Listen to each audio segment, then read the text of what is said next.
বাংলা ভাষায় কথা বললেই বলে দিচ্ছেন বাংলাদেশি। তো নিজেরা জিতে এসেছিলেন তো 24-এর লিস্টে, কি করে জিতলেন? জিজ্ঞেস করুন তাহলে আপনারা কেন পদত্যাগ করবেন না? মানুষের কৈফিয়ত চাইবার আগে কেন নিজেরা পদত্যাগ করবেন না? বলছে বাংলায় নাকি রোহিঙ্গা ভক্তি একটাও খুঁজে পাইনি আজ পর্যন্ত। রোহিঙ্গাই যদি হয় তো আসামে কেন হলো না এসআইআর? বলুন আপনারা। বাংলাদেশের বর্ডার তো আসাম। রোহিঙ্গারা যায় কোথা থেকে? মায়ানমার থেকে, মণিপুর, নাগাল্যান্ড, আসাম এইসব হয়ে তারপরে তো বাংলায় ঢুকবে। তো আজকে বাংলার উপরে হামলা কেন? বাংলার উপরে হামলা একটাই উদ্দেশ্যে, ওরা জোর করে মহারাষ্ট্র দখল করেছে।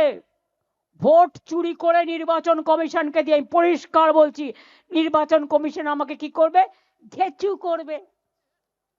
ঘেচু মানে কি খুঁজে নিন, আমি নিজেও জানি না। ঘেচুর ইংরেজি আমায় করতে বললে পারবো না, কিন্তু हमारा पता नहीं है, आप पता करके देखो। কি করবেন? আগেরবার ইলেকশনে আমার 24 ঘন্টা ক্যাম্পেইন করতে দেয়নি, আপনারা দেখেছেন। আমি গান্ধী মূর্তিতে বসে এঁকেছিলাম, তুমি আমাকে একদিন আটকাবে, আমি 100 দিনের ফসল তুলে নেব। তুমি আমাকে জেলে ভরবে, আমি তোমাকে সারা পৃথিবীতে ভরে দেবো।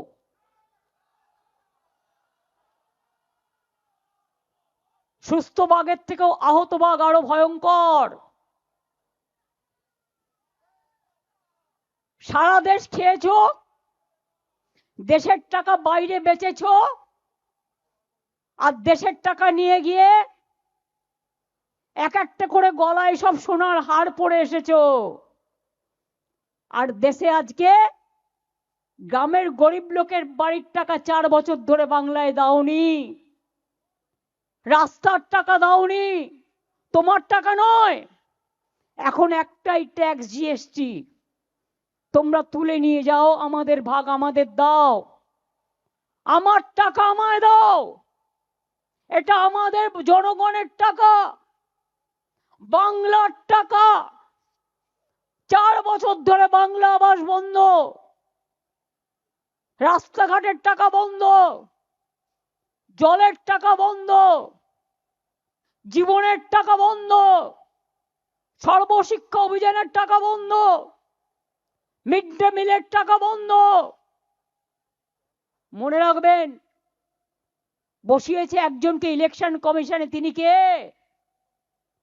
হোম মিনিস্টারের কোঅপারেশন ডিপার্টমেন্টের সেক্রেটারি ছিলেন।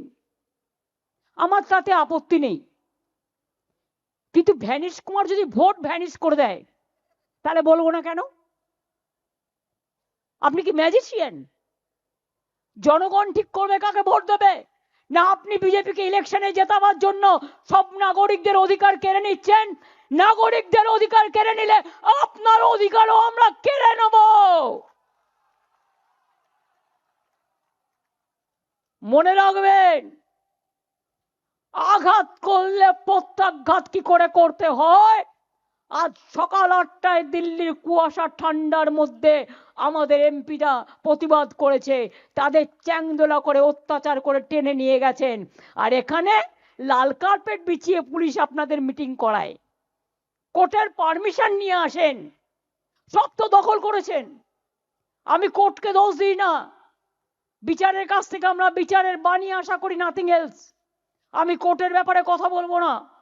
সব দখল করেছেন, যত এজেন্সি আছে গভর্নমেন্ট অফ ইন্ডিয়ার আন্ডারে সব দখল করেছেন। মহারাষ্ট্র জোর করে দখল করেছেন, আমি চ্যালেঞ্জ করে বলছি। হরিয়ানা জোর করে দখল করেছেন, বিহার জোর করে দখল করেছেন, অনেক রাজ্য জোর করে দখল করেছেন। এখন ভাবছেন বাংলা দখল করবেন জোর করে। নামটা শুনলেই বাংলা করে দিচ্ছে হামলা। বাংলা শুনলে আর সহ্য করতে পারছে না। বাংলা ভাষায় কথা বললে উড়িষ্যায় পরিযায়ী শ্রমিককে মারছে, মধ্যপ্রদেশে মারছে, রাজস্থানে মারছে, ইউপিতে মারছে, দিল্লিতে মারছে, গুজরাটে মারছে। কিভাবে আমরা সবাইকে নিয়ে থাকি, সর্বধর্ম সমন্বয়, সর্বধর্ম সর্ববর্ণ সব রাজনীতি। এখানে তো অনেক হিন্দিভাষী লোকেরা আছেন, বলুন তো কোনোদিন আপনাদের উপরে কোনো অত্যাচার হয়েছে?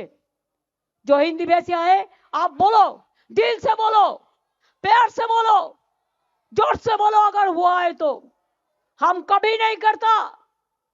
आप लोग शांति से रहता है तो बंगला में भाषा बात करने से हमारे लोगों को क्यों पूछेगा? এই বিজেপিকে আমরা ভদ্রতা করি, তা না হলে মুখে বলবো না কি করা উচিত আপনারা জানেন।